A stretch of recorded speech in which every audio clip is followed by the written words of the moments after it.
नमस्कार, आप देख रहे हैं द न्यूज़ 15 और मैं हूं आप सभी के साथ अंजलि राठौर। इस वक्त द न्यूज़ 15 की टीम दिल्ली से चलकर पटना पहुंची है और पटना में बिहार ग्राम संसद चैप्टर 2 का यहां पर आयोजन किया गया है, जहां ग्राम सभा आयोजित की जा रही है। इसमें जेपी नड्डा जी ने आकर संबोधित किया सभी मुखिया को। अब इनमें से एक मुखिया हमारे साथ जुड़े हुए हैं। सर नमस्कार, कौन सी पंचायत से आप मुखिया हैं? बाराहाट प्रखंड के अंतर्गत सोंडिया दक्षिणी पंचायत से मैं आता हूँ, जो बांका जिला के अंतर्गत पड़ता है। जी, क्या नाम है आपका? मोहम्मद निजामुद्दीन। ये बताइए कि कौन कौन सी ऐसी उपलब्धियां हैं जो आपने अपने ग्राम को दी? मैं नवनियुक्त मैं जीता हूँ इस बार, मात्र अभी 8 महीना जीतने से हुए हैं और अब तक में मैंने बहुत सारे काम पंचायत को योगदान में दे दिए, जो कि जितना नहीं होना था उससे ज़्यादा। और 8 महीने में लगभग 240 दिन होता है और वो 240 दिन मैंने पंचायत के नाम पर निछावर कर दिया। कौन से ऐसे बदलाव ग्राम के लोगों को, निवासियों को देखने के लिए मिले आपके मुखिया बनने के बाद? सबसे पहली बात मिला कि एक मुखिया उनको मिल गया। आज के बाद से पहले जो मुखिया थे, मुखिया नहीं थे, वो किसी के दर पर, किसी के घर पर नहीं जाते थे, ना किसी से दर्शन होता था। अगर कोई एक दस्तखत या कोई एक स्टाम्प लगवाना पड़ता था तो उसके लिए 4 दिन या 5 दिन घूमना पड़ता था। वो आज के दौर में, आज के हमारे पंचायत के लोगों को नहीं जगना पड़ता है। इस वजह से मेरे पंचायत की जनता खुश है।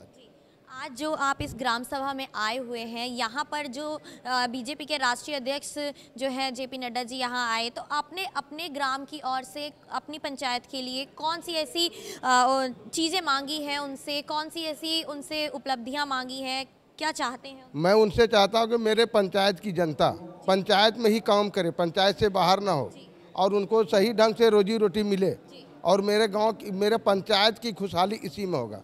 सही से स्वास्थ्य केंद्र मिल जाए, सही शिक्षा व्यवस्था मिल जाए, सही से सबको राशन और आवास मिले, यही उसकी मेरे पंचायत की उपलब्धि होगी। अच्छा, ये बताइए कि आज आप इस ग्राम सभा में आए हैं, तो इसके बारे में आप क्या कहना चाहेंगे? इसमें आए हैं इसलिए कि यहाँ से जो हम जाए पंचायत की जनता को ये मैसेज देना चाहेंगे कि जो अभी अध्यक्ष जी बोले कि इज्जत घर बना हुआ है, वाकई में इज्जत घर बना हुआ है और शौचालय मुक्त बिहार हो, इससे कि हमारे घर परिवार को सबको इज्जत बरकरार मिले। और जनता को मैं बताऊंगा कि सबसे मिलजुल के चलिए, इसी में सबकी भलाई है और इसी में सब एकजुट एक मुश्त होकर के रहिएगा तो सबकी विकास हो। अच्छा, जिस तरीके से वो कार्यकारिणी सदस्य बैठक के लिए यहाँ आए थे, उसके बावजूद भी उन्होंने ग्राम सभा को संबोधित किया है, तो कहीं ना कहीं ये लग रहा है कि बीजेपी जो है अब शहरों के मुकाबले वो अब गाँव में भी अपनी पकड़ बना रही है। बीजेपी पहले से भी गांव की ओर है और आज भी है, और गांव है तो फिर शहर है और शहर है तो फिर देश।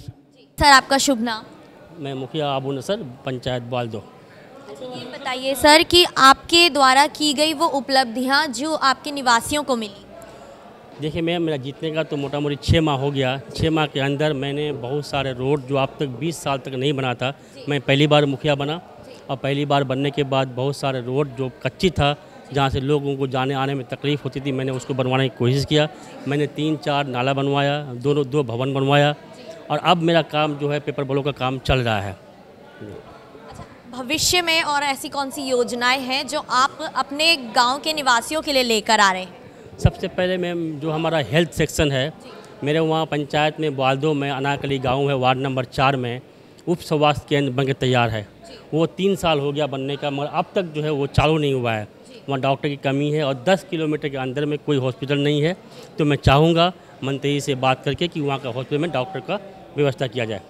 आज आप यहाँ पर आए हैं, सभा में आए हैं, तो क्या उम्मीद लेकर आए हैं? कौन सी ऐसी योजनाएं हैं जो आज आप प्रस्तावित उनसे लेकर जाना चाहते हैं अपने गाँव के लिए? मैं एजुकेशन के मामला में, मेरे वहाँ 3 स्कूल है मेरे पंचायत में, जो अब तक स्कूल तो बन चुका है मगर वो अब तक भवन नहीं बना है।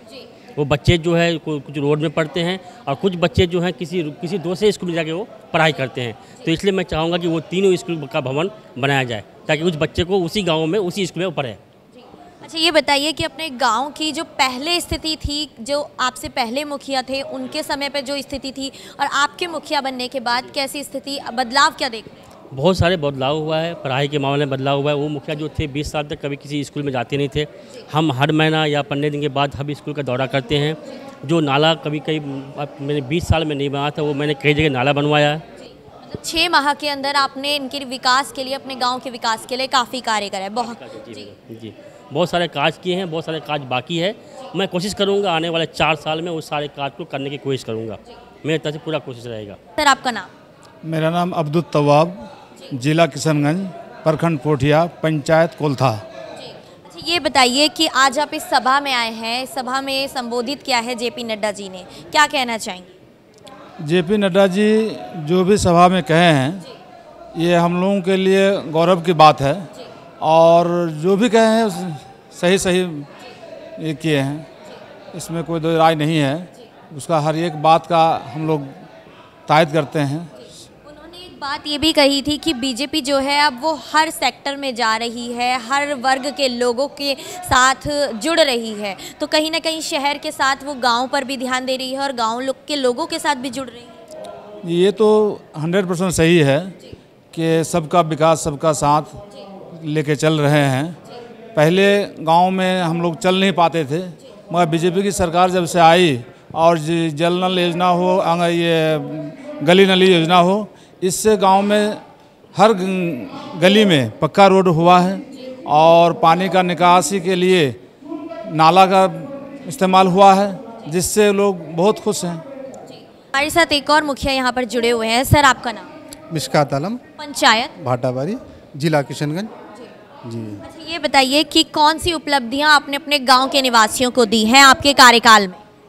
देखिए, हम तो जब से अभी पंचायत इलेक्शन हुआ है, त्रिस्तरीय पंचायत चुनाव के बाद अभी 9 महीने हुए हैं, तो 9 महीने में सरकार की तरफ से, सरकार के मापदंड पे जितनी योजनाएं हैं, तो जिन हिसाब से वो योजना है उनमें जितनी दिक्कतें आ रही है, उन दिक्कतों के वजह से अपने पंचायत के लोगों तक अभी तक कोई फ़ायदा नहीं पहुंचा पा रहे हैं।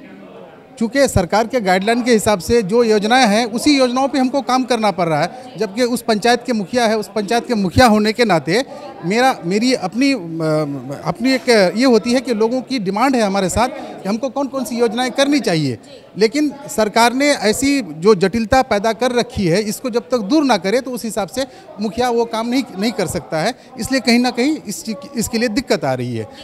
जैसा हम जिस पंचायत से हम आते हैं वो नेपाल से बिल्कुल सटा हुआ है। किशनगंज जिला बिल्कुल नेपाल के होने के कारण जितनी हमारे वहाँ सड़कें हैं उससे ज़्यादा हमारे यहाँ नदियाँ हैं।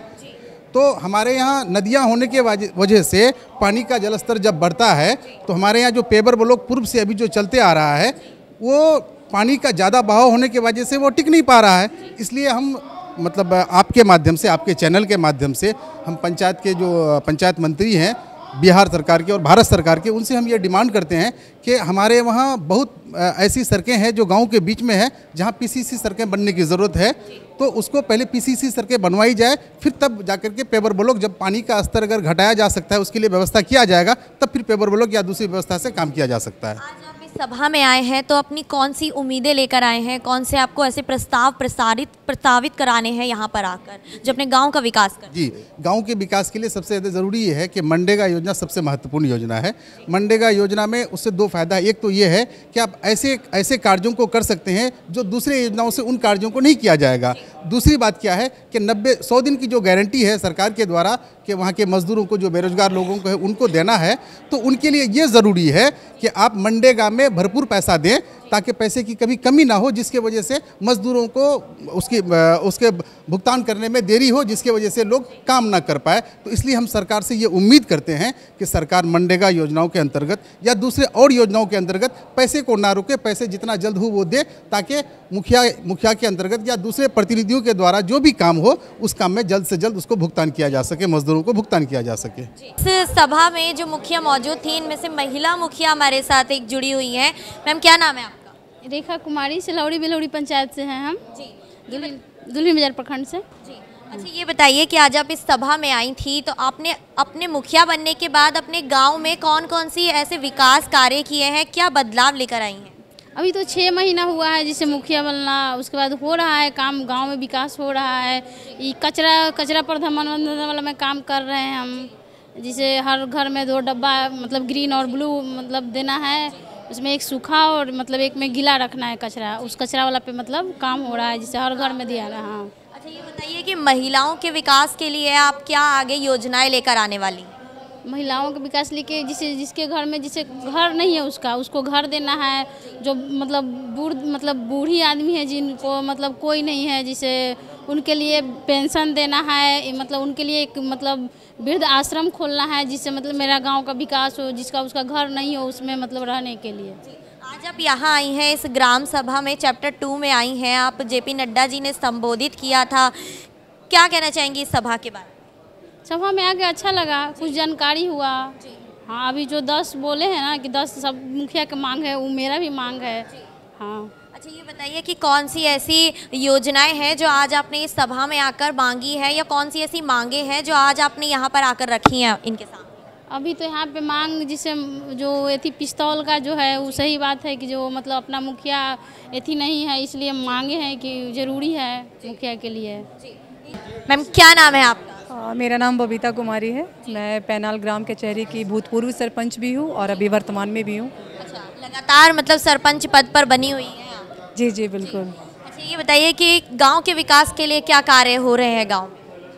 गांव के विकास के कार्य तो मुखिया जी लोग अपने स्तर से कर रहे हैं, बट कोई ज़रूरी नहीं है कि हमारे पास अगर फाइनेंशियली अगर मिले तभी हम विकास कर सकते हैं। सरपंच का पद फाइनेंशियली नहीं होता, वो जुडिशरी होता है, लेकिन फिर भी मैं अपने स्तर से जितना हो सकता है मैं विकास करती हूँ। और मैंने अपने विकास के कार्य में जो पटना ज़िला का पहला वाटर एटीएम होता है, मैंने अपने पीपीपी मॉडल के तहत बिल्कुल जीरो, जो कह सकते हैं ना, जीरो पैसा खर्च करके हमने 1 रुपया भी खर्च नहीं किया और पटना ज़िला का पहला वाटर एटीएम अपने गांव में स्थापित कराया। प्लस में मैंने बहुत सारे एसएचजी के माध्यम से बहुत सारी ग्रामीण और अशिक्षित महिलाओं के लिए, क्योंकि मैं महिला जनप्रतिनिधि हूँ, हमारे पास बहुत सारे महिलाएं अपना मतलब जो दिल से जो समस्या होती है वो लेके आते हैं। और लेके आने के बाद मेरी सबसे बड़ी समस्या उनको ये दिखती है कि उनको एक मलाल होता है कि मैं पढ़ी लिखी नहीं हूँ। अगर मैं पढ़ी लिखी होती तो मैं जॉब करती, मैं कुछ पैसे कमाती, अपने पति के या अपने घर में योगदान करती। तो मैं उनके लिए, उनको घर बैठे रोज़गार देने के लिए मैं गोबर के उत्पाद पे वर्क करती हूँ। और मैं क्योंकि मुझे एक समस्या दिखी थी कि जो गौपालक होते हैं वो अपने यहाँ के सारे दूध को डेयरी में दे देते हैं और थोड़े थोड़े से पैसे के लिए उनके घर के बच्चे गाय रहते हुए भी तरसते हैं। तो इसके लिए मैंने गोबर से उत्पाद बनाना स्टार्ट किया और मैं उन महिलाओं को स्वयं ट्रेनिंग देती हूँ। और ट्रेनिंग के माध्यम से मैं गोबर का पाउडर बना के उनसे 40 रुपये प्रति केजी गोबर का पाउडर लेती हूँ और उससे ये दीपक बनाती हूँ, समरानी कप होते हैं, जो सीडिंग पॉट होते हैं, धूप बत्ती होती है, मैं सारी चीज़ें गोबर के पाउडर से बना के उनको आत्मनिर्भर बनाने का एक छोटा सा हमारा ये है और उसमें मैं सफल भी हो रही हूँ। और अभी मैं एसएचजी के माध्यम से उन्हीं महिलाओं से घर में सत्तू, बेसन, मसाले, बहुत सारी चीज़ें जो हैं, चिप्स, पापड़, ये चरौरी वगैरह जो होती है जो ग्रामीण स्तर पे बनते हैं, मैं उसको बना के और अपने स्तर से ग्रामीण लेवल पे वॉइस को भेज के मैं उसको प्रचलित कर रही हूँ कि लोग उस चीज़ को शुद्ध तरीके से उसको यूज़ करें। क्योंकि और इसके बाद पता चला कि मार्केट में मिलावट कितनी है।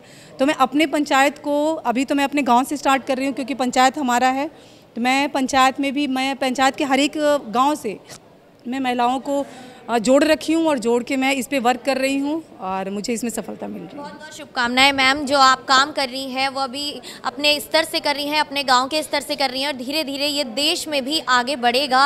और जिस तरीके से आप रोज़गार को आगे बढ़ा रही हैं उसके लिए आपको बहुत बहुत शुभकामनाएं। लेकिन मेरा एक और सवाल है कि आज आप इस ग्राम सभा में आई हैं, चैप्टर 2 में आई हैं, क्या कहना चाहेंगी इसके बारे में? एक मैं मैसेज देना चाहती हूँ क्योंकि मैं तो सरपंच हूँ। ये अभी मुझे लग रहा है कि थोड़ा सा ये अभी मुखिया जी लोगों का चल रहा है, लेकिन यहाँ बहुत सारे मुखिया भी हैं, मुखिया पति भी हैं, सरपंच पति तो शायद नहीं होंगे, लेकिन मुखिया पति ज़्यादा हैं। और मैं अभी जिनका डिमांड सुन रही थी, प्लीज़ जो भी मुखिया पति हैं वो इसको माइंड ना करें। और मैं हर जगह जहाँ भी जाती हूँ मैं ये कहती हूँ कि जब सरकार ने आप पे भरोसा किया है, महिला पे भरोसा किया है, जनता ने आप पे भरोसा किया है, तो एटलीस्ट कम से कम उनका पति, उनका बेटा, उनका परिवार तो उन पे भरोसा करे। क्योंकि मैंने जिनकी मांगे सुनी, कोई किसी का पति बोल रहा है, किसी का बेटा बोल रहा है, ये चीज़ें मुझे बहुत दिल में कचोटती है कि जब सरकार ने हमें मौका दिया है तो खुद को हमें प्रूव करने का मौका दिया, तो खुद को प्रूव तो करें, किचन से बाहर निकलें। किचन महिलाएं ये तो आश्वस्त है कि किचन की काम करते हुए अपने बच्चों को देखते हुए महिलाएं सब कुछ संभाल सकती है। तो जब सब कुछ संभाल सकती है तो हम पंचायत भी संभाल सकते हैं। जी सर, आज आप इस सभा में आए हैं, क्या कहना चाहेंगे? सभा में आके बहुत अच्छा लगा और पिछले साल भी मैं आया था। पिछले साल मुखिया नहीं था, फिर भी जानकारी होने पर हम लोग आए थे। गांव में रहने के कारण देखते थे कि हम लोग को क्या सुविधाएं मिलती हैं, क्या नहीं मिलती, जानकारी के लिए हमने यहाँ पिछली बार भी आया था।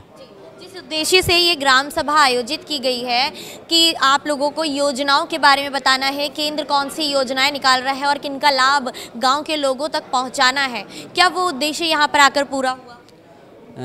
जैसे हम लोग का भी मांग होता है कि सरकार तक नहीं पहुँच पाती है।